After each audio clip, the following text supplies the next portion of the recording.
Vamos analisar a questão 4.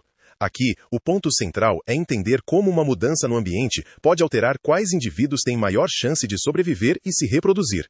O texto diz: leia o texto para responder à questão.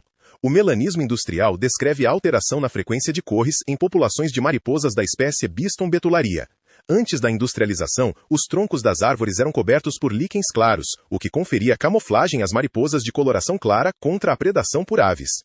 Com a fuligem das indústrias matando os líquens e escurecendo os troncos, as mariposas escuras passaram a ter vantagem adaptativa, sobrevivendo em maior número e transmitindo essa característica aos seus descendentes. Fonte: adaptado de Ridley Mark, Evolução, Porto Alegre, Artmed, 2006.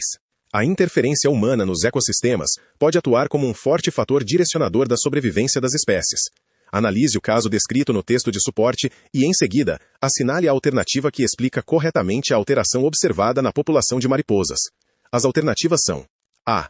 A poluição industrial provocou mutações direcionadas nas mariposas claras para que elas se transformassem em escuras e sobrevivessem no novo ambiente. B. O escurecimento dos troncos fez com que as mariposas claras passassem a ter maior sucesso adaptativo por se camuflarem melhor contra os predadores. C. A seleção natural favoreceu as mariposas escuras porque a mudança ambiental tornou a coloração escura uma característica vantajosa para a sobrevivência. D. O aumento da quantidade de mariposas escuras ocorreu devido ao hábito desses insetos de buscarem ativamente troncos limpos para depositar seus ovos.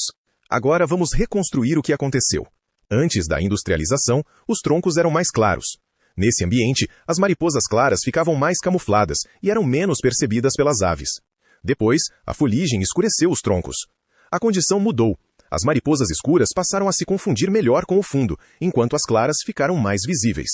Isso significa que a poluição criou mariposas escuras porque elas precisavam sobreviver? Não. Essa é uma ideia importante. As mutações não aparecem de maneira direcionada para atender à necessidade do organismo. Já existia variação de coloração na população. O ambiente passou a favorecer uma dessas variações. As mariposas escuras, agora mais camufladas, tinham maior chance de escapar dos predadores, sobreviver e deixar descendentes. Ao longo das gerações, a frequência dessa característica aumentou na população. Esse processo é um exemplo de seleção natural. Com esse raciocínio, podemos confirmar a alternativa C. A seleção natural favoreceu as mariposas escuras porque a mudança ambiental tornou a coloração escura uma característica vantajosa para a sobrevivência. Vamos conferir as demais. Na alternativa A, o erro está em dizer que a poluição provocou mutações direcionadas e fez as mariposas claras se transformarem em escuras. A necessidade de sobreviver não produz uma mutação específica. A seleção natural atua sobre variações que existem na população. A alternativa B inverte o que aconteceu. Depois que os troncos escureceram, não foram as mariposas claras que passaram a ter melhor camuflagem, foram as escuras. As claras ficaram mais fáceis de serem vistas pelos predadores. Já a alternativa D atribui o aumento das mariposas escuras a um comportamento de procurar troncos limpos para colocar ovos. O texto não apresenta esse comportamento como causa. A mudança na quantidade de mariposas escuras ocorreu porque elas passaram a sobreviver e se reproduzir mais naquele ambiente.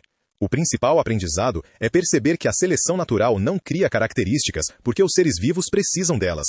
O ambiente funciona como uma pressão seletiva. Entre as variações já existentes, algumas podem oferecer vantagem. Quando essas características são hereditárias, elas podem se tornar mais frequentes ao longo das gerações.